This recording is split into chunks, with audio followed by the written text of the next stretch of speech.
within the Obi and Atiku and the Chief Nobu. Now they calculate it. This is what happened. The Northerners doesn't vote for Tinubu willingly. What they permitted is that for one Nigeria to continue, Fulani from one Fulani from Niger cannot finish. And then another Fulani from Cameroon will take over. They know that they don't have the same problem. You understand?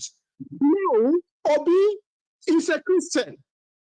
Obi will never become president of Nigeria. Let me tell you the reality, Maiyegun. Obi will never become president. He will never become president of Nigeria. It's already code. This is not about ego. It's about religion. The more Nigeria continues, every Nigerian should listen to this. Mami Jiho, Daddy Jiho, whatever you call yourself. The more Nigeria continue to exist, all Nigeria will become Muslim. Maybe not in our lifetime. Maybe in 100 years, 200 years. That's right. Over the time, Nigeria will become Islamic nations. So now, if our obedience, if they still insist to go to elections in 2027, please, I don't want to go to court. Otherwise, I go cost them to heaven. If they go to, they must be ready to have the real revolution. If they go to any election, if they go to election 2027, please let them sort it out on the road, not in the court. Because look at what happened in Senegal. What happened in Senegal can never happen in Nigeria because all the institutions in Nigeria is being corrupted. It's corrupt, Ben. The first thing criminal does when they get into power is to perpetuate themselves. Now there's no institutions in Nigeria anymore. They wrote all the results. And the results started to be replacing all the institutions with their family members, their girlfriends, their this and that. It's all gone. And to be fair to NPC now, this is started from Obasanjo at the election in 2003. You understand? People were in prison, they are giving them the result in the prison. They wrote all the results. And was that not when Maurice Ibekwe became elected as a representative member from prison? That's right. Only Sowore become a senator. Only Sowore become a senator in the prison. That's right. He doesn't participate in elections. Now, the number 3 citizens of Nigeria, only Akpabio only. He didn't participate in the primary elections. He didn't. Now, you now call yourself obedient. You want to go to election 2027. Now, Sowore now participating. Is he not enabling the system? You understand? Please, Maiyegun, stay on your lane. Stay on your lane. See, you know why? You know that mine is this. Anything that is totally and then genuinely against the rigged establishment in Nigeria is welcome. Because to me, that's how you can galvanize all the dissenting voices, groups, and all of that. Once everybody who has a social grind with Nigeria manage to find a common ground that the entire system first has to go, and a new order has to be put in place, which we then allow all of us to have all we want, right? So that is why on my platform, I am not hostile to anyone outside the block of APC, PDP, all right? The reason is because I always believe that PDP had a chance of 16 years to make our lives better. They made it worse. APC had a chance of changing all of that. They made it even terribly worse. So definitely, you see these two and those associated with them, they are considered our eternal enemies. So if you are not associated with them, then you and I could be friends, whether you are for Biafra, you are for Yoruba Nation, you are a revolution now, you are obedient, you are, I don't care who you are, as long as you have something against this establishment. At the end of the day, with our number, we could actually really move a mountain. That's why I have this platform. And that is why it's not easy for anybody to probably feel like I am being put over here or there. Because I have my cause. You are right, Maiyegun. Sir? Elder. Yeah, you are right. Yeah, you are right. But we need to put it to them. We will. We need to put it to revolution now. Yes. Saying, for example, now, revolution now. Abi, yes. Revolution after revolution works. What is all right? Well, what is next? So what is next? Of, if we still want to be part of Nigeria or not. That's right. That's right. Then obedience. 2027 elections is nearer. You understand? I don't even think so when they read you out the same way they read you out in 2023, what are you going to do? Are you going to tell me you are going to challenge courts? No. We should start warning them. They shouldn't take us for fool. Just to finish it on the road. Thank you. Yes. Thank you so much, sir. Yeah, Let me take another one tonight, okay? Thank you. Yeah. That is Elder Olaoluwa, ladies and gentlemen. It's been a while, and I'm kind of happy for having him tonight because I've had so many veterans who I have not heard from for a long time. Now let's have this. Let's have it. Hello there. Hello there, Maiyegun. Sir, how are you? I'm fine. I am Godwin from Slough, if you can still remember me. I think I do, Godwin. How are yes, you tonight again? I am fine. I am the old man, the 76-year-old man who called with the wife, remember? I do. Very well, yes. sir. Thank you very much. And how is Madame tonight, sir? Madame is here by my side all the time. Anyway, let's talk first and see if time allows us and I can say hi to her too. Anyhow, please. Thank you so much for what you are doing. Thank you. I want, just like you said, most of us, I never wanted to call this. Hello? Yes, sir. I'm with you. Okay. I never wanted to call this night, but the issue of Sowore is the one that made me to call. I will say that as human beings, we all have our limits. No matter how much resistance we have. I know it must have been broken. It's quite frustrating the history of Sowore in the struggle. Yes, from youth. For years, he has been on it all this while. And he is the very type who believe that this is the way we have to go. He doesn't want to bend, no matter what you say. But just like you rightly said, as a leader, you should know when to spread your hand a bit, collect the people to make the force to be able to fight the fight that we are all fighting. That's what I expect of him, but I was wrong. No, well, don't say you are wrong. He is doing what he's doing right now. My belief is that it is got to him to an extent. That is what. But we must all still give him that chance of reflecting.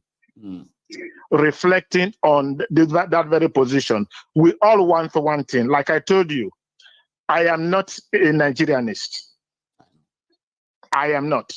I just believe that for that piece of land that is named Nigeria to survive, Nigeria as it is today must be broken. It must be. Because there's no way you are going to marry the people we have together today without their consent. Without their consent, with all the history we know, people that you call yourself one nation. Any person by today that is still regarding himself as a Nigerianist, that Nigeria must work, needs to examine himself again. Because there's just no reason why somebody you call your own, that this is my brother, he turns around to call you a slave. All he wants to see is destroy you so that his own ideas must work. You cannot be in the same position with that person. No. There's no reason. There's just put it whatever way you want to put it. It's not going to work. No. And the more we deceive ourselves that it's going to work, okay, let's try. Fine. I have the same idea with you that, okay, it does not matter. We have an adage in Benin that it does not matter how you kill your enemy. What matters that he should die. He's dead. Now, the point I'm making here is that Sowore need to know that we all need. He, to an extent, is a Nigerianist. Yes. And so he should be.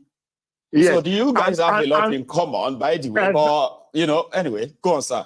Exactly. They are both. They have both in common because they believe that we can change these things around. Yes. No, they believe that this Nigeria is not for everyone. It's not working. It's not. It must change. So they both agree. Obi said a new Nigeria. Sowore said a revolutionized Nigeria. So which means they both want a Nigeria, but not this Nigeria. Exactly. But now why people are sort of rallying behind Obi is that Obi has seen it that, okay, whether we want it or not, we need the force. Yes. We need the multitude.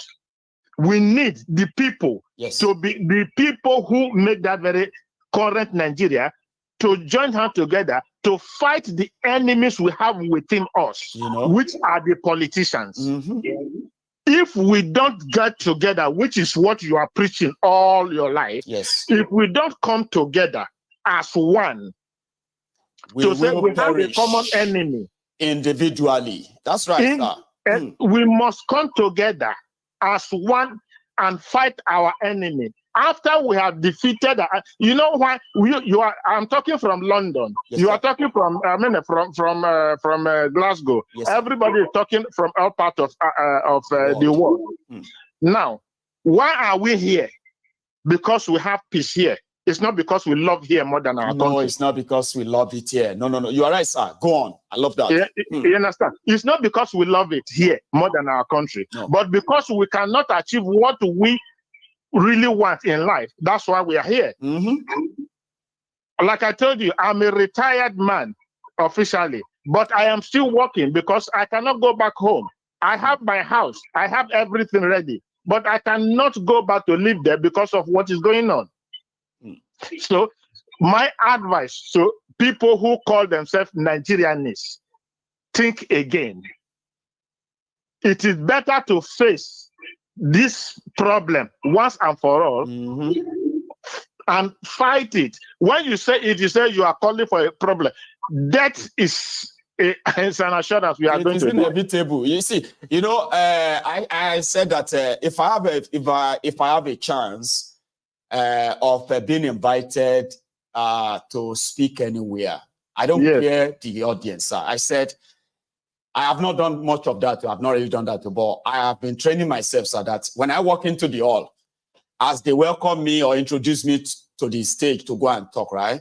I said the first thing I'm going to tell the audience is that everything may not have been verified or confirmed. I can assure you that all of us in this hall, we are all going to die one day. And therefore, in every fear you have, death should not be one of them because you're going to die. Of course. Now, let's now have a chat about other things. You know what I mean, sir? I said, I will say that to people in the hall, and I don't care what that hall is all about. It doesn't, but I said, one thing that is guaranteed for all of us inside this place is that we're all going to die. And therefore, if you are worried about anything in life, are we afraid of death? Death should be the limit, the least of it, of your worry. Because you're going to die. After death, after your death, just do your the next sure thing that must happen is death. It is certain. So if you are worried, if you are scared of anything in life, the least thing you should be scared about is death. It's going to come. It's inevitable. But before that thing come, can you at least live first? Exactly. Live like a human being. You started this program with this young man, Junior Pope. Yes, sir. All right. Now, when he was going to shoot that movie, he was not planning of death. No. But what happened to him? He's dead. It didn't even come out of the water before the death took him. It took him right down the water. Right there. Exactly. So who plans for that? Nobody. Anybody can leave his house in the morning and did not come back. So it's a thing that will happen, it must happen. Eventually. That we Nigerians are afraid of death, whereas the people who we are afraid of are people we can handle. Yes, sir. We as the population who are suffering from the hands of these politicians, yes, we can handle them in a matter of one day if we take a decision to say it is time to do it. Thank you so much, sir. You don't have to travel from Calabar to any place, or from Benin to any place. Just take charge. You as Benin, wherever you are, every part where you charge. are, Exactly. take the charge of your position to say enough is enough. There are politicians in that very place. You face them. You are our own problem. You must go. That is there. Right there in your place. Don't go to where you don't have your ground. You know the politicians in your place. Area. Exactly. Take that charge. Face it. We must face it. If we don't face it, we are going to die. If we face it, we are going to die. We must take that decision. It is now. Youth, we always say youth because they have more. It is assumed that they have more life to live. But we all, so long as you have breath today, at 90, at 100, at 10, it does not matter. If you want to live a better life, it is the time to stand up to say, this is enough. We must do it now. And now it Nigerians everywhere. We still answer Nigeria because that is the passport. Is that not what is on our passport? For those of us who still carry the green passport, all about that is what we have. So we can still say Nigerians. So, my dear brother, thank you for what you are doing. Thank you. I have a lot to say, but I can not say it in one go. But I want Nigerians to listen to this. We must stand up now. No matter where you are, in your little way, in your words, in everything that you do, stand up now. Take the action. And be counted. We are not waiting for Obi. Obi is not the problem. We are not waiting for Sowore. But just like Sowore has fought so much, he's been touched, fine. But we can still give him that room, make him realize that we need to come together. We do. To fight this common enemy. Whatever he's saying today, he's still fighting that same enemy. He is. And it's not good to fight it alone. Sowore can't do it alone. You cannot. Once you have more and more people who will also join you, you become even more. You become more stronger and possibly more effective. But again, I am not in his shoes, and I wish if I was, I would do differently. But again, we'll give him that benefit of the doubt, sir. Can I say hello to to the missus there? We must. No, sorry, she just went that. Okay, then. Yes. You would have to help me say hello to her. Okay, sir. I will. I will. God bless you. So, my dear brother, thank you so much. Keep it up. I know God will bless you, and we will keep on with you. Amen. I will retain my nickname, Maiyegun. Bless you, sir. You have a very good one. Okay. Thank you so much. That's some amazing stuff, and indeed our time is already sort of rounding up. I think I still have like about 20 minutes. All right, let's take this then. Give me a sec. Let's see if I can get this up. Sorry, guys. For those who are already trying to get through, right? So I have this another caller. Hello there. Can you hear me? Hello, Maiyegun. Baba, how are you? I'm fine, Maiyegun. Great. Good morning. Is that Paul? Yes, it's Paul. Oh, it's Paul. Paul, how are you today, by the way? Because it's morning, I know. It's probably morning of Friday morning already in India. Is that? It's morning here. Just past 3 a.m. now. About people sit down, they watch Maiyegun for 3 a.m. Okay. I appreciate that, Mommy. Thank you so much, Paul. Please. No, Maiyegun, it's you I should thank you. I want to really appreciate you and thank you for all that you do. And it just goes beyond the sacrifices that you've made to give your time, your energy, it's much beyond that. Thank you so much, Maiyegun. I really appreciate everything that you do, all that you do. May God continue to bless you. Amen. Well, Maiyegun, I just want to bring out a brief analogy because I noticed that in the comments and some of the callers that are called in, they actually made references to Obi being part of the establishment, which is true, which is factual. But I want us to understand one thing, and I'll pick a story, or I'll pick two people from the Bible to just cite examples. The first person is Joseph. Maiyegun, I'm sure you are conversant with Bible stories because yes, I am.